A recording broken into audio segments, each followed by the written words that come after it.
Hello everyone, welcome back to the channel. I am Manish Singh और आज हम pair of linear equation in two variable को solve करने के लिए सीखने वाले हैं। इसके पहले मैंने linear equation in one variable को सॉल्व करना सिखाया था। अगर आप उस वीडियो को अभी तक नहीं देखे हैं तो उस वीडियो को भी आप देख लीजिएगा। उस वीडियो का लिंक नीचे डिस्क्रिप्शन में मैंने दे दिया है, ठीक है। तो सबसे पहले देखते हैं ये कि है क्या चीज़ pair of linear equation in two variable. देखिए लीनियर इक्वेशन क्या होता है। लीनियर इक्वेशन ऑफ डिग्री 1, ये मैंने बताया था पॉलिनोमियल के क्लास में, है ना। और क्वाड्रेटिक इक्वेशन क्या होता है, इक्वेशन ऑफ डिग्री 2। और डिग्री 3 वाले इक्वेशन को क्या बोलते हैं, क्यूबिक इक्वेशन। इनके नाम भी याद रखना है, ठीक है, क्योंकि एग्जाम में नाम भी पूछ देता है। तो देखिए pair of linear equation okay into variable. तो लीनियर इक्वेशन मीन्स डिग्री 1 वाला इक्वेशन। और वो कैसा इक्वेशन, वो भी जो दो वेरिएबल में हो, है ना। तो एक लिख देता हूं ऐसे, a x plus b y plus c is equal to 0। इसमें एक्स एंड वाई वेरिएबल है और a b c real number, ठीक। तो ये क्या हो जाएगा आपका लीनियर इक्वेशन इनटू वेरिएबल। तो मुझे चाहिए ऐसे इक्वेशंस का पेयर, ऐसे इक्वेशंस का पेयर चाहिए।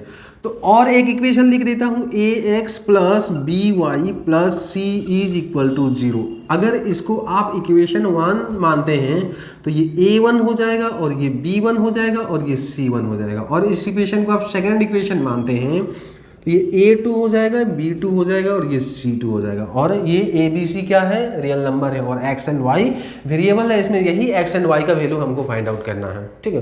तो देखिए x एंड y का वैल्यू फाइंड आउट करना मीन्स इस सिस्टम ऑफ इक्वेशंस का सॉल्यूशन निकालना।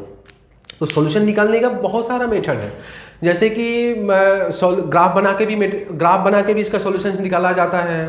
और इसका मेथड है अलजेब्रिक मेथड में elimination method, cross multiplication method, है ना, मैट्रिक्स मेथड से भी निकाला जाता है। तो हमको वो सारा मेथड सीखने की जरूरत नहीं है, मुझे सॉल्यूशन निकालना है। एग्जाम में तो ये नहीं पूछेगा कि आप ये मेथड यूज कीजिए, है ना। कॉम्पिटेटिव एग्जाम में ये नहीं पूछता है कि आप पर्टिकुलर मेथड को यूज करके इसको सॉल्व कीजिए, ऐसा कुछ नहीं होता। तो हम कोई भी एक मेथड सीखेंगे और मेरे लिए या मेरे हिसाब से आप एलिमिनेशन मेथड को सीखिए। वो सबसे ईजीएस्ट और फास्टेस्ट मेथड है, मेरे लिए ही नहीं सबके लिए, ठीक है। तो एलिमिनेशन मेथड, आप मेथड का नाम भी भूल जाइए, बस आप ये सीखिए कि इसको कैसे सॉल्व किया जाता है, एक्स एंड वाई का वैल्यू को कैसे निकाला जाता है, आप बस इतना सीख लीजिए, ठीक है। तो सबसे पहले मैं क्या करता हूँ, एक सिंपल सा एग्जाम्पल एक ले लेता हूँ।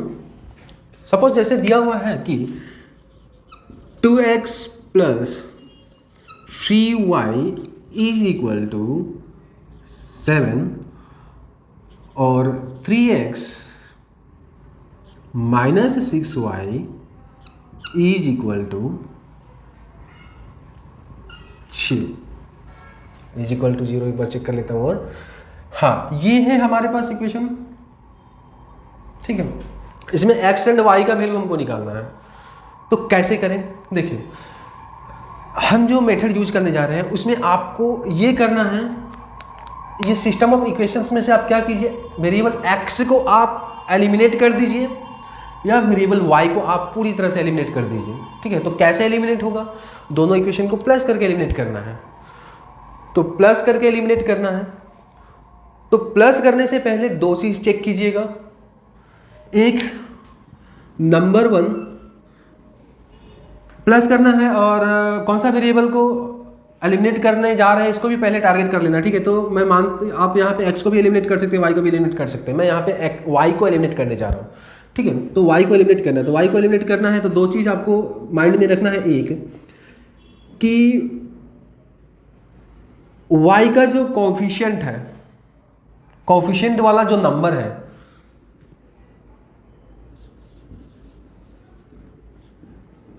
Coefficient must be same.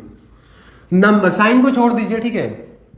मैं यहाँ पे जो y के आगे जो नंबर है ना वो क्या होना चाहिए, सेम होना चाहिए, ठीक है। साइन को छोड़ दीजिए, साइन को छोड़ के अगर आप कोफिशिएंट देखेंगे तो 3 और 6 जो है ये अलग अलग डिफरेंट हो गया, ये चीज़ सेम होना चाहिए।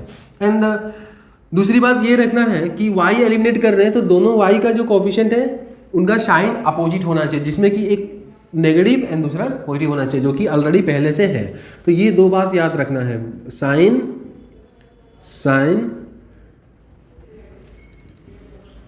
मस्ट बी अपोजिट, दोनों का साइन अपोजिट होना है। ठीक है, और एक बार बता देता हूँ, टारगेट कर लिया y को एलिमिनेट करना है प्लस करके, तो y को एलिमिनेट करना है तो ये चेक करना है कि इनका कोफिशिएंट सेम है कि नहीं। अगर सेम नहीं है इसका कोफिशिएंट तो सेम बनाना है। कैसे बनाओगे आप? मल्टीप्लाई करके। देखिए ये हो गया इक्वेशन 1 और ये हो गया इक्वेशन 2, ये इक्वेशन 2 हो गया। ठीक है, तो अगर मैं इक्वेशन ये इस 3 को मैं 2 से मल्टीप्लाई कर दूंगा तो 6 हो जाएगा ना, और ये तो ऑलरेडी 6 है ही, तो दोनों 6 हो जाएगा। तो आप बस इस 3 को 2 से मल्टीप्लाई नहीं कर सकते। अगर आप 3 को मल्टीप्लाई करना है 2 से तो पूरा इक्वेशन को ही मल्टीप्लाई कर दीजिए इंटू 2, ये हो गया। ठीक है, देखिए और साइन पहले से ही अपोजिट है तो दोनों का देखिए, दोनों का अब क्या हो जाएगा, 6 हो जाएगा, साइन अपोजिट है तो मल्टीप्लाई करके क्या करना है, इसको आप ऐड कर दीजिए। देखिए 2 इंटू 2x हो गया 4x और 2 इंटू 3y क्या हो गया 6y is equal to n2 into 7 हो गया 14। और ये इसमें तो कुछ हुआ नहीं, कुछ भी मल्टीप्लाई नहीं किया, तो इसको ऐसे ही कॉपी कर लीजिए, minus 6y is equal to 0। ये क्या हो गया, cancel, plus 6y minus 6y cancel हो जाता है, मीन्स y एलिमिनेट हो गया। यहाँ पे बचा एक ही वेरिएबल, वो है x। तो 4x प्लस 3x हो गया 7x और 7x इज इक्वल टू इस साइड में 14 plus 0 is 14। So x is equal to what, 14 upon 7 is equal to 2। x का वैल्यू हमको मिल गया। तो इस तरह से दो वेरिएबल में से कोई भी एक वेरिएबल का वैल्यू आपको पता चल जाता है ना, तो उस वेरिएबल का वैल्यू को दोनों में से किसी एक इक्वेशन में डाल दीजिए। ठीक है, तो मैं क्या करता हूँ ना, ये वेरिएबल का वैल्यू को मैं इस इक्वेशन 1 में डाल देता हूँ। तो 2 x का वैल्यू क्या है 2 plus 3y is equal to 7। ये हो गया आपका 4 plus 3y is equal to 7 और 3y is equal to 4 minus 7 क्या हो जाएगा 3 हो जाएगा ना, इधर जाके माइनस हो जाएगा, तो 4 minus 7 3। Okay, so y is equal to क्या हो जाएगा 3/3, 3 कैंसिल 1 इक्वल टू 1। तो यहाँ पे मुझे x का वैल्यू मिला 2 और y का वैल्यू मिला 1। तो इस तरह से सॉल्व किया जाता है, एंड y इक्वल टू 1, इस तरह से सॉल्व किया जाता है। ठीक है, इसका सॉल्यूशन है x equal to 2 and y equal to 1। ठीक है,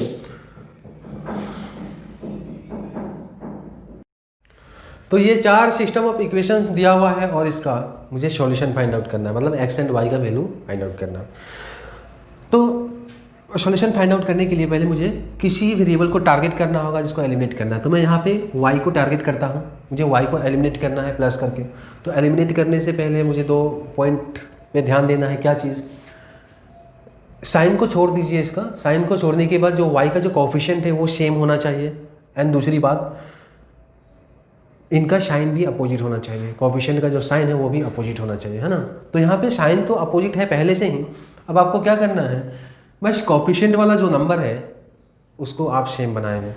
तो ये है 3 और ये है 4, इसको मैं लिख दिया इक्वेशन 1 और ये इक्वेशन 2। तो मैं क्या करता हूँ ना, 3 एंड 4 का एलसीएम 12, तो इस 3 को, इस 3 एंड 4 का एलसीएम होता है 12, तो इस 3 को 12 बनाने के लिए मुझे 4 मल्टीप्लाई करना होगा और इस 4 को 12 बनाने के लिए 3 से मल्टीप्लाई करना होगा। ऐसे तो आप पर्टिकुलर नंबर को मल्टीप्लाई नहीं कर सकते ना, करना होगा, मल्टीप्लाई करना ही है तो पूरा इक्वेशन को मल्टीप्लाई करना होगा। चलिए देखते हैं आगे क्या है। ये आपका हो गया 8x और प्लस 3y इंटू 4 कितना है 12y is equal to 12 into 4 48। इसको देखते हैं 3 इंटू 5x कितना हो जाएगा 15x और 3 इंटू -4 कितना हो गया -12 और ये y है इज इक्वल टू 3 इंटू 7 21। अब इसको प्लस कर दीजिए, प्लस कर देना है। सो 8x प्लस 15x हो गया 23x और ये plus 12y minus 12y cancel हो गया इज इक्वल टू, और ये क्या हो गया 9 69। तो 23x इज इक्वल टू 69, तो x इक्वल टू कितना हो जाएगा 69 अपॉन 23 हो जाएगा कि नहीं। 69 23 का 3 टाइम्स है, देखिएगा ध्यान से, समझ में आ जाएगा। तो ये 23 का 1 टाइम, 23 का 3 टाइम, x का वैल्यू मुझे मिला 3। अब करना क्या है, एक वेरिएबल का वैल्यू मिल गया ना, अब इस वैल्यू को क्या कीजिएगा, दोनों में से कोई एक इक्वेशन में डाल दीजिए, दूसरा वेरिएबल का वैल्यू निकल जाएगा। मतलब यहाँ पे x का वैल्यू है, ये x का वैल्यू को इसमें डाल देना है, दोनों इक्वेशन में से किसी एक में डालना है ना, तो y का वैल्यू निकल जाएगा। ठीक है। तो मैं इक्वेशन 1 में डाल देता हूँ, इक्वेशन 1 में डालता हूँ, क्या मिलता है देखता हूँ। इक्वेशन 1 में 2 और x का वैल्यू है 3 again plus 3y is equal to 12। ये इक्वेशन 1 मैंने लिया और x के जगह पे मैंने 3 पुट कर दिया, तो ये हो गया 6 plus 3y is equal to 12। So 3y equal to क्या हो जाएगा, 6 यहाँ जाएगा तो माइनस हो जाएगा कि नहीं। सो 12 माइनस 6 हो गया आपका 6 एंड ये y is equal to 6 upon 3, cross multiply हो जाएगा। ये 3 का 1 टाइम्स 3 का 2 टाइम्स, तो y का वैल्यू मुझे मिला 2। तो इसका सॉल्यूशन क्या हो गया, x is equal to 3 and y is equal to 2। इसका ये है सॉल्यूशन, है ना। अब नेक्स्ट वाला देखते हैं। नेक्स्ट वाला में क्या है, 5x plus 2y is equal to 36, 5x plus 2y equal to 36 and 4x plus 6y is equal to 42। मुझे इनका वैल्यू निकालना है, तो क्या करते हैं, पहले तो मुझे y ही मैं टारगेट करूंगा, y को मैं एलिमिनेट करने के लिए कोशिश करूंगा, ठीक है। तो मैं देखता हूं, तो इनमें क्या होना है, कोफिशिएंट वाला जो नंबर है वो सेम होना चाहिए। तो ये 2 है और ये 6 है, 2 और 6 का एलसीएम क्या होता है, 6 ही होता है। तो इसको भी 6 बनाना है, तो इसको इक्वेशन 1 मार्क किया, इसको इक्वेशन 2 मार्क किया ना। तो इसको बनाना है 6, तो इसको आप इंटू 3 कर दीजिए। अब देखिए दूसरा पॉइंट, यानी दूसरा पॉइंट क्या था ध्यान देने वाला, ये था कि ये जो साइन है ये साइन के अपोजिट होना चाहिए, तभी ना जब प्लस करेंगे तो वो क्या हो जाएगा, 0 हो जाएगा, है ना, एलिमिनेट हो जाएगा। तो साइन अपोजिट कैसे करें, तो आप इसको 3, इस इक्वेशन को 3 से मल्टीप्लाई नहीं करके आप -3 से मल्टीप्लाई कर दीजिए। देखिए ऑटोमेटिक साइन चेंज हो जाएगा, ये है कि नहीं। -3 into plus 2y minus 6y, तो आप सॉल्व करते हैं ना इसको। सो -3 इंटू 5x क्या हो जाएगा, 15 माइनस 15x हो जाएगा, और -3 इंटू 2y क्या हो जाएगा, -6y हो जाएगा, ये -6y इज इक्वल टू, और -3 इंटू 36 कितना हो जाएगा, -108 हो जाएगा। अब इसमें तो कुछ मल्टीप्लाई नहीं किया गया है ना, तो इसको मैं क्या करता हूँ ना, वैसे कॉपी कर देता हूँ। तो ये 4x और plus 6y is equal to 42। ये एलिमिनेट हो गया, और ये कितना हो गया, -11x हो गया। और ये इसमें से क्या करना है, माइनस कर लीजिए, तो ये हुआ 66 हो जाएगा, और ये बड़ा है तो इसका साइन लिख देना है, बोथ साइड में नेगेटिव साइन है, इसको कैंसिल कर दीजिए। सो 11x इज इक्वल टू 66, तो x का वैल्यू क्या हो जाएगा, 11 का ये 1 टाइम्स और ये 11 का 6 टाइम्स, है ना। तो x का वैल्यू हो गया 6, x का वैल्यू हो गया 6। अब इस x का वैल्यू को दोनों इक्वेशन में से किसी एक में डाल दीजिए। चलिए इस बार भी इक्वेशन 1 में डाल देता हूँ। इक्वेशन 1 में क्या मिलता है देखते हैं। x का वैल्यू 6 है, तो 5 ब्रेक x का जगह में 6 प्लस यही है ना 5x plus 2y equal to 36। देख लीजिएगा ध्यान से, चेक कर लीजिए। और ये हो गया 2y is equal to 36। So 5 into 6 हो गया 30 plus 2y is equal to 36। So 2y is equal to क्या हो जाएगा 30, ये इस साइड जाएगा तो माइनस हो जाएगा, तो 36 माइनस 30 कितना हो जाएगा 6। सो 2y इक्वल टू अगर 6 है तो काट लीजिए ना, 2 का ये 1 टाइम्स और ये 6, 2 का 3 टाइम्स, तो y का वैल्यू क्या मिला मुझे 3, y का वैल्यू मुझे मिला 3।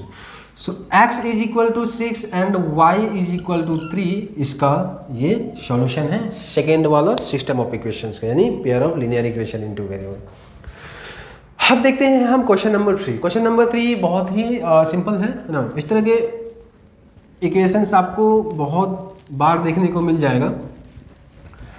क्या दिया है यहाँ पे, कुछ नहीं करना है मुझे, क्या करना है कोफिशिएंट या कुछ कोई नंबर नहीं लिखा है, मतलब इनका कोफिशिएंट तो 1 नहीं होता ना, वेरिएबल का आगे अगर कोई नंबर नहीं लिखा हुआ है, यानी इसका कोफिशिएंट में कोई नंबर नहीं लिखा है कोफिशिएंट की जगह, तो वहाँ पे 1 नहीं होता है, मतलब 1 1 सेम है, साइन अपोजिट है। करना क्या है, प्लस कर दीजिए इसको। So x plus y is equal to 24 और x minus y is equal to 10, ये cancel. So 2y is equal to 34। So x plus x 2x equal to 34, तो x का वैल्यू क्या हो जाएगा, ये 2 का 1 टाइम्स और ये 2 का 17 टाइम्स। ऐसे भी काट सकते हैं ना, numerator to numerator and denominator to denominator, कोई कॉमन फैक्टर होता है तो उसको हम एलिमिनेट कर सकते हैं। मैंने बताया था ये चीज़ लीनियर इक्वेशन इन 1 वेरिएबल वाले वीडियो में बताया था, उसको देख लीजिएगा। Okay next.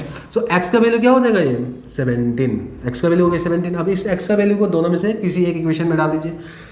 तो मैं इक्वेशन 1 में भी डाल देता हूँ, इस बार भी इक्वेशन 1 में डाल देता हूँ। तो ये हो गया आपका 17 plus y is equal to 24। So y is equal to क्या हो जाएगा 24 माइनस 17,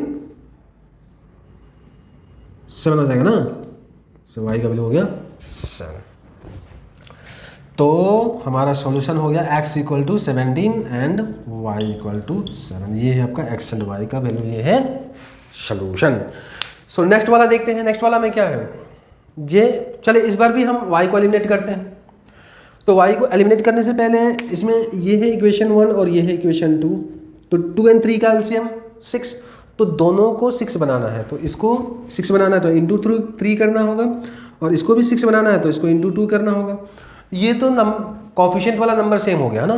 साइन को भी अपोजिट बनाना है, यहाँ तो दोनों नेगेटिव साइन है, तो साइन अपोजिट कैसे होगा, दोनों ये जो मल्टीप्लायर आप जो यूज कर रहे हैं ना, दोनों में से किसी को एक नेगेटिव बना दीजिए, ऑटोमेटिक साइन चेंज हो जाएगा, है ना।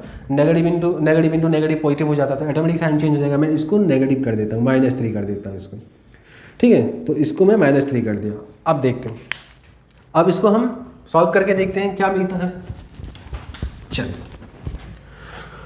सो -3 इंटू 8x क्या हो जाएगा, -24x, और -3 इंटू -2y ये हो जाएगा +6y is equal to -3 into 2 -6 हो गया।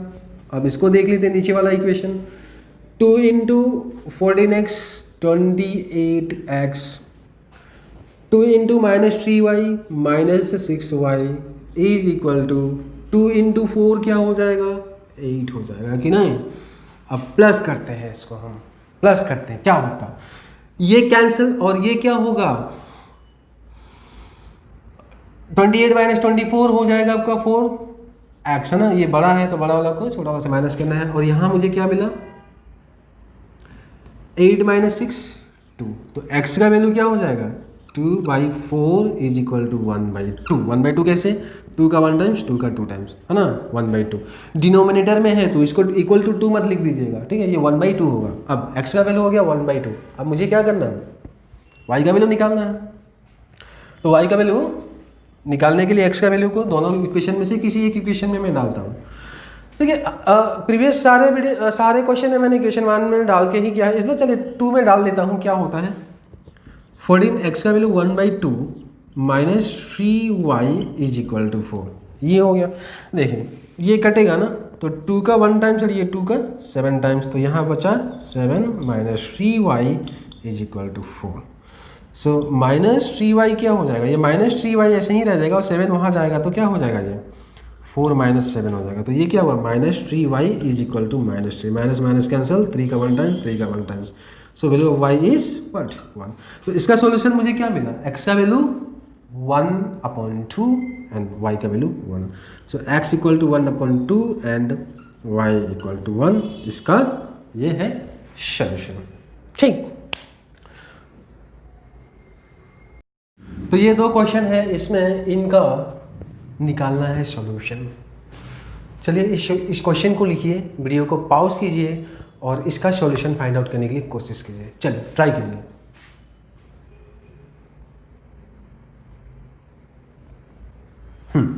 तो देखिए इसमें क्या है, अगर इसको आप इक्वेशन 1 और इसको इक्वेशन 2 मार्क कर देते हैं, तो मैंने टारगेट किया y को एलिमिनेट करने के लिए, तो 3 और 9 का एलसीएम होता है 9, इसको 9 बनाना है तो इंटू 3 कर देता हूँ ना, 3 × 3 9 हो जाएगा। दोनों का साइन सेम है तो साइन को अपोजिट करने के लिए इसको 3 से मल्टीप्लाई नहीं करके मैं -3 से मल्टीप्लाई कर देता हूँ। तो देखिए मिलता क्या है, -3 × 2x -6x और -3 into -3y -9y is equal to -3 × 5 -15। और ये इसको तो कुछ नहीं किया ना, तो ऐसे लिख देते हैं +9y इज इक्वल टू 4। यहाँ पे -9y + 9y कैंसिल, और भैया ये भी कैंसिल हो जाता है ना, यहाँ पे देखिए -6y + 6y ये भी तो कैंसिल हो जाएगा। बचा क्या हमारे पास, यहाँ पे कुछ नहीं बचा, इक्वल टू -15 एंड +4 -11, ये बचा ना। इधर x बचा ना y बचा, क्या लिखना है इधर, x लिखना है या y लिखना है, यहाँ पे बोलिए। कुछ नहीं बचा यहाँ पे, मतलब यहाँ पे 0 बचा, कुछ नहीं बचा, x भी नहीं बचा y भी नहीं बचा, सीधा 0 बचा। तो देखिए कभी भी 0 = -11, तो ये कोई मतलब हुआ नहीं, इसका कुछ मतलब नहीं हुआ। क्या -11 0 के बराबर है, नहीं, ये मीनिंगलेस हो गया। तो इसका मतलब आप समझ जाइए कि अगर 0 = एनी नंबर, यहाँ पे -11 है। अगर आप कोई प्रॉब्लम सॉल्व कर रहे हैं ऐसे, 0 इक्वल टू एनी नंबर अगर आपको मिल जाए ना, मतलब कोई वेरिएबल नहीं है और यहाँ पे कोई नंबर मिल जाए, ऐसा केस में इसका कोई सॉल्यूशन नहीं होता है, हैज नो सॉल्यूशन। ऐसा केस में इसका कोई सॉल्यूशन नहीं होता है इस सिस्टम ऑफ इक्वेशन का। ठीक है, अब इसको देखते हैं, इसको देखते हैं। देखिए इसका कंडीशन ये होना चाहिए 0 इक्वल टू रियल नंबर होना चाहिए। ठीक है, ऐसे केस में क्या होगा, उसका आंसर ये होगा, हैज नो सॉल्यूशन। अब इसमें देखते हैं, इसमें 4 और 8 का एलसीएम हो गया 8, तो इसको इक्वेशन 1 मार्क किया, इसको इक्वेशन 2 मार्क किया, इसको मैं साइन को सेम करने के लिए, कोफिशिएंट को सेम करने के लिए -2 से मल्टीप्लाई करता हूँ। ठीक है, तो -2 इंटू 3x क्या हो जाएगा, -6x हो जाएगा, -2 और ये +8y हो गया, +8y is equal to -10, -2 into 5 -10 हो जाता है, और ये 6x -8y is equal to, और ये है 10। नीचे वाला मैं ऐसे ही कॉपी कर दिया क्योंकि कुछ मल्टीप्लाई नहीं किया गया था यहाँ पे। अब देखते हैं ना प्लस करके, इसमें -6 + 6 कैंसिल हो गया, ये भी कैंसिल हो गया, ये भी कैंसिल हो गया, मतलब इक्वेशन के इस साइड भी 0 और इस साइड भी 0, ये यहाँ ये हमको मिला, ये हमको मिला। क्या बोलोगे इसका, इस साइड तो 0 इक्वल टू कुछ नंबर था, लेकिन इस साइड तो 0 इक्वल टू 0 हो गया, और ये वाला तो आपको मीनिंगलेस हो जाएगा ना, इसका कोई मतलब ही नहीं बनता है। लेकिन 0 इक्वल टू 0 बात सही है, मतलब ये इसका मतलब है। ऐसा केस में इसका क्या होता है, हैज़। ऐसा केस में the system of this equation has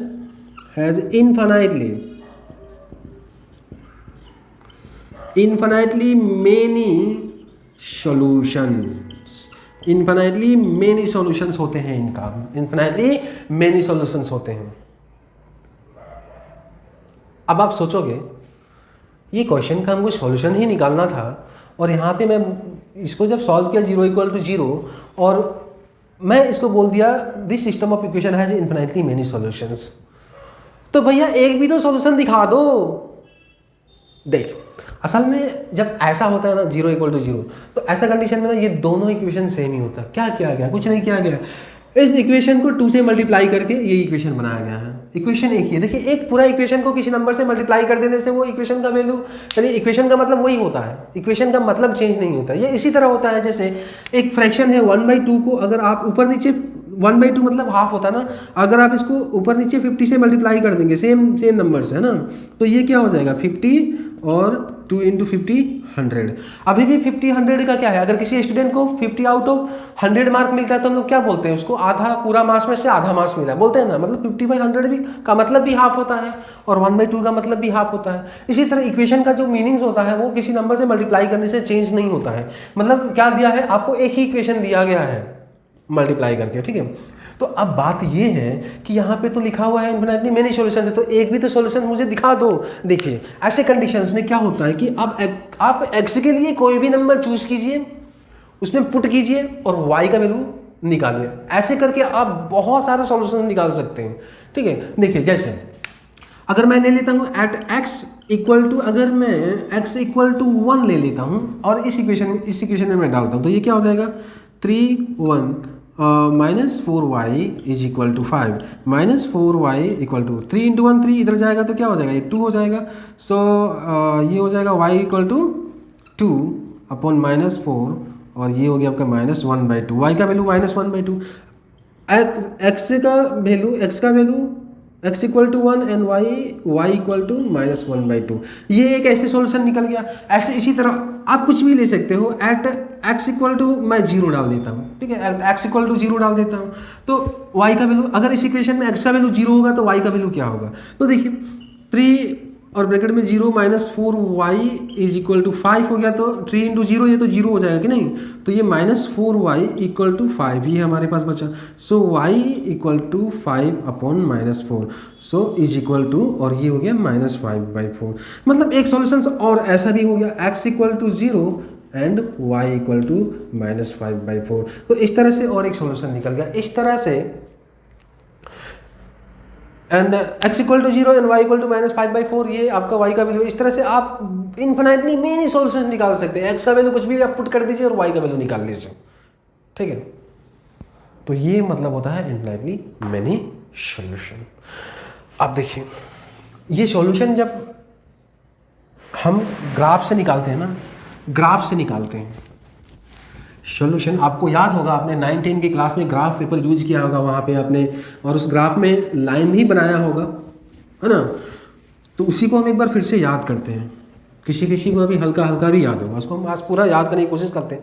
और उसमें क्या है, हम उसको पूरा डिटेल में नहीं जाएंगे, लेकिन उसके रिलेटेड कुछ क्वेश्चंस बनते हैं एग्जाम में, हम उस पॉइंट, उस एरिया को फोकस करेंगे, उस पॉइंट को हम समझने की कोशिश करेंगे। देखिए, जब हम सबसे पहले आप जान लीजिए कि ये पॉइंट याद रख लीजिएगा, graph of a linear equation is a straight line, straight line. क्या होता है लीनियर इक्वेशन का ग्राफ? आप जब भी बनाएंगे ना, मतलब कि एक लीनियर इक्वेशन का पॉइंट को आप दो सॉल्यूशन निकाल लिया, उसमें ग्राफ में 2 पॉइंट डाल दिया और लाइन खींचेंगे ऐसे करके, तो एक स्ट्रेट लाइन बनेगा, ठीक है। ये लीनियर इक्वेशन का है। अब देख लेते हैं क्वाड्रेटिक इक्वेशन का graph of a quadratic equation is a parabola, तो ये 2 वर्ड आपको याद रखना है ग्राफ के रिलेटेड। लीनियर इक्वेशन का ग्राफ होता है स्ट्रेट लाइन, और क्वाड्रेटिक इक्वेशन का ग्राफ होता है पैराबोला। ये एग्जाम में पूछ सकता है आपको, ठीक है, 1 मार्क का क्वेश्चन आ जाएगा, ऑब्जेक्टिव में तो कुछ भी दे सकता है। ओके, अब देखते हैं। तो देखिए, ग्राफ से सॉल्यूशंस कहाँ मिलता है? मान लीजिए ये आपका एक्स एंड वाई कोऑर्डिनेट है, एक्स एंड वाई कोऑर्डिनेट। देखिए, इसको भी ग्राफ नहीं बोलते। ग्राफ किसको बोला जाता है? सॉल्यूशंस का पॉइंट को ज्वाइन करके जो कर्व बनता है उनको बोला जाता है ग्राफ। तो ये तो आपका एक्स वाई कोऑर्डिनेट हो गया, ठीक है, या एक्स वाई प्लेन बोल सकते हैं। अब देखिए, ये x होता है, माइनस एक्स होता है, ये y होता है, माइनस वाई होता है। अब पेयर ऑफ लीनियर इक्वेशन में 2 लीनियर इक्वेशन होता है, और 2 लीनियर इक्वेशन से 2 लाइन बनेगा, है ना। एक मान लिया हमने, एक लाइन ऐसे हो गया, ये किसका लाइन है? तो इक्वेशन 1 का लाइन ये हो गया, एंड दूसरा इक्वेशन का लाइन ऐसे बन गया, ऐसे करके, है ना। ये किसका लाइन है? तो इक्वेशन 2 का लाइन है। तो सॉल्यूशन कहाँ होता है? सॉल्यूशन होता है यहाँ पे। Solution is at the intersecting point of the both line, at intersecting point of both line. जहां पे दोनों लाइन इंटरसेक्ट करता है वो पॉइंट का कोऑर्डिनेट ही एक्स एंड वाई, यानी उसी का सॉल्यूशन होता है। किसका? उस पेयर ऑफ लीनियर इक्वेशन का। तो इसके ठीक सामने यहाँ मुझे x का वैल्यू मिल जाएगा, और इसके ठीक सामने y का वैल्यू मिल जाएगा। ये होता है ना, ठीक है। तो ये याद रखिएगा, in graphical method the solution of pair of linear equation is obtained at intersecting point of lines of the linear equations, ठीक है। तो इसको माइंड में रखिएगा। ओके, तो इसको नोट कर लीजिए। देखिए, आप इक्वेशंस का कोएफिशिएंट एंड कांस्टेंट को भी देख के आप बता सकते हैं कि उस इक्वेशंस का सॉल्यूशन होगा कि नहीं होगा। अगर होगा तो कितना सॉल्यूशंस होगा, ठीक है। तो इसमें अगर मैं देखिए, इसमें आपको एक टेबल याद करना होगा इसके लिए, और ये टेबल जो मैं बनाने जा रहा हूँ ये आपके एग्जाम्स के लिए बहुत ही इंपॉर्टेंट है। तो सबसे पहले आप समझ लीजिए कि अगर ax plus by plus c is equal to 0, ये इक्वेशन 1 है, तो a1 b1 एंड c1, और ax plus by plus c is equal to 0 है, तो इक्वेशन अगर 2 है तो ये a2 b2 एंड c2 हो जाएगा, ठीक है। इसके बाद मैं इसका टेबल बना देता हूँ। तो ये टेबल है, देखिए कंडीशंस मैंने यहाँ पे कंडीशंस दिया हुआ है।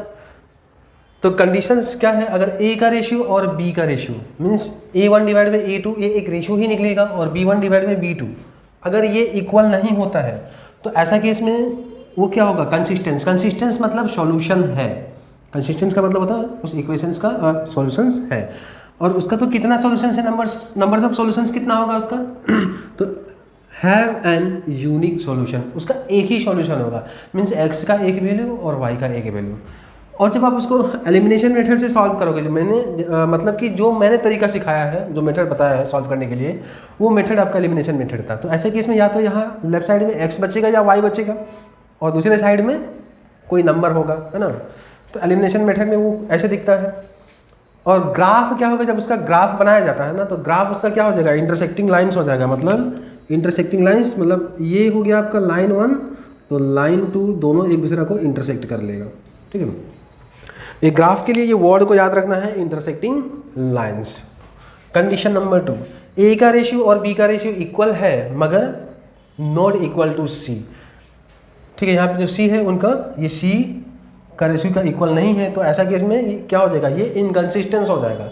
इनकंसिस्टेंस का मतलब क्या होता है, उसका कोई सॉल्यूशन नहीं है ना। तो नंबर ऑफ सॉल्यूशन कितना हो गया, नो सॉल्यूशन। और ये एलिमिनेशन मेथड में कैसे देखेगा, 0 इक्वल टू नंबर, ये हमने पहले भी देखा था ना। और उसका ग्राफ क्या हो जाएगा, पैरेलल लाइंस हो जाएगा। देखिए ऐसे करके ये अगर फर्स्ट इक्वेशन का लाइन ये है और सेकेंड इक्वेशन का लाइन ये है, तो दोनों क्या हो जाएगा, पैरेलल हो जाएगा। और मैंने ये भी बताया था कि किसी ग्राफ में इक्वेशन का सॉल्यूशन कैसे मिलते हैं, जहाँ पे वो इंटरसेक्ट करते हैं ना। तो देखिए ये पैरेलल लाइन तो कभी इंटरसेक्ट करेगा ही नहीं, तो पैरेलल इंटरसेक्ट नहीं करेगा तो उसका सॉल्यूशन मिलेगा ही नहीं, है ना।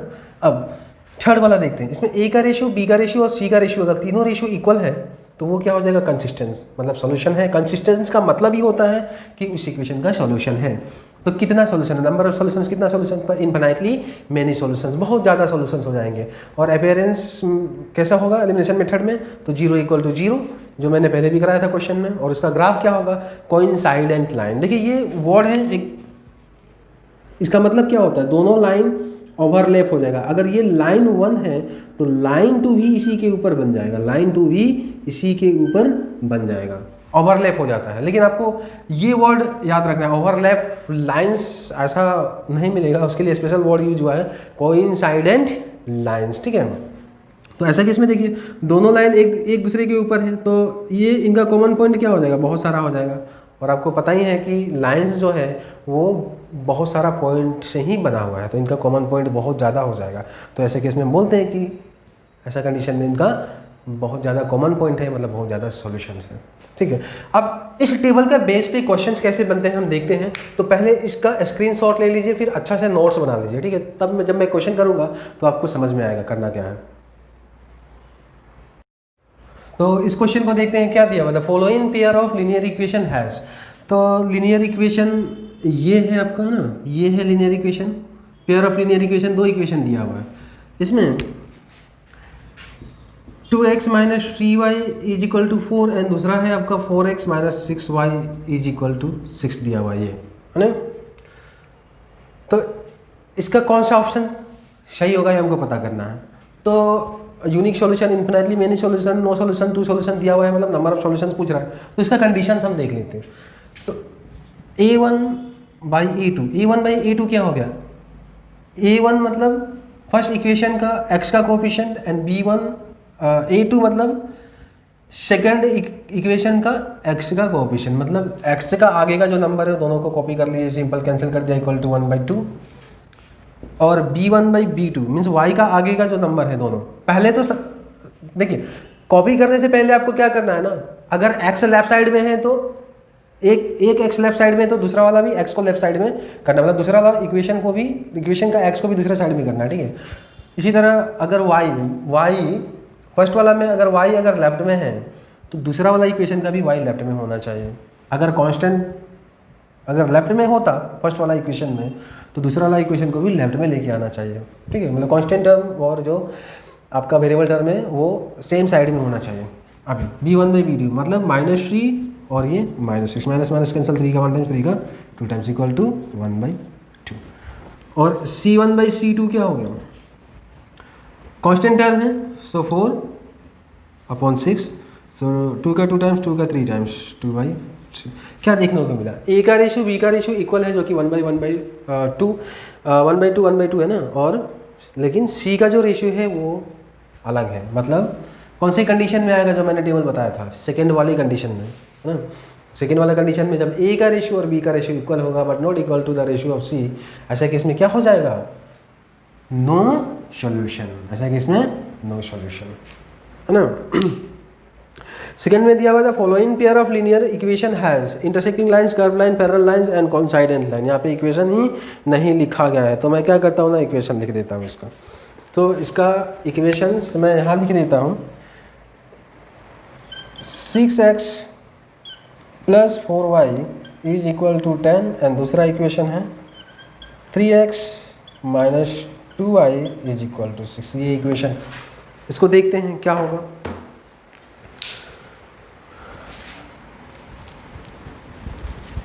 तो 9 का a का रेशियो A1:A2 क्या हो गया, 6/3, मतलब 3 का 2 टाइम्स, 3 का 1 टाइम्स इक्वल टू हो गया 2, है ना, इक्वल टू 2।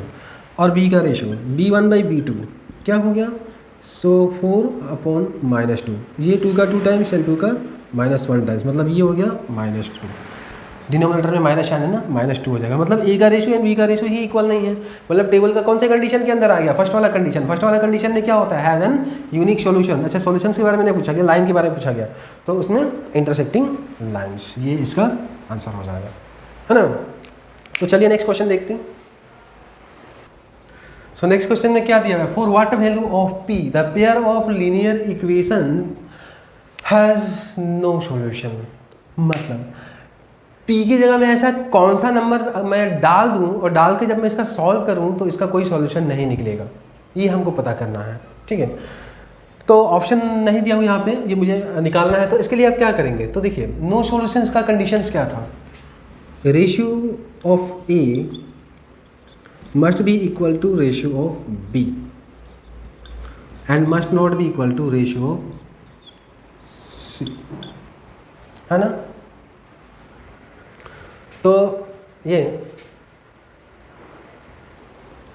तो इसमें हमको c से कोई लेना देना नहीं है, तो देख लेते हैं ये a का रेशियो एंड b का रेशियो का जो टर्म है इसको मैं फिलअप कर देता हूँ। तो a1 का वैल्यू कितना हो गया 3 एंड a2 का वैल्यू हो गया 6, है ना। ये a1 और ये a2, ये b1 और ये b2, right. Is equal to ये क्या हो जाएगा 4/-3, ये क्या हो जाएगा -p/3 हो गया -3p is equal to and 6/4। So p is equal to क्या हो जाएगा 6/4 डिवाइड बाई -3। तो 3 का 1 टाइम्स और ये 3 का 2 टाइम्स, माइनस साइन है ही, तो p का वैल्यू हो गया -8, ये आंसर -8। तो p equal to -8 will satisfy this condition. अब देखिए यही इसी चीज़ में ये फर्स्ट और सेकेंड, अगर यही मैं दे देता हूँ कि 2x minus 3y is equal to p और 6x minus 9y is equal to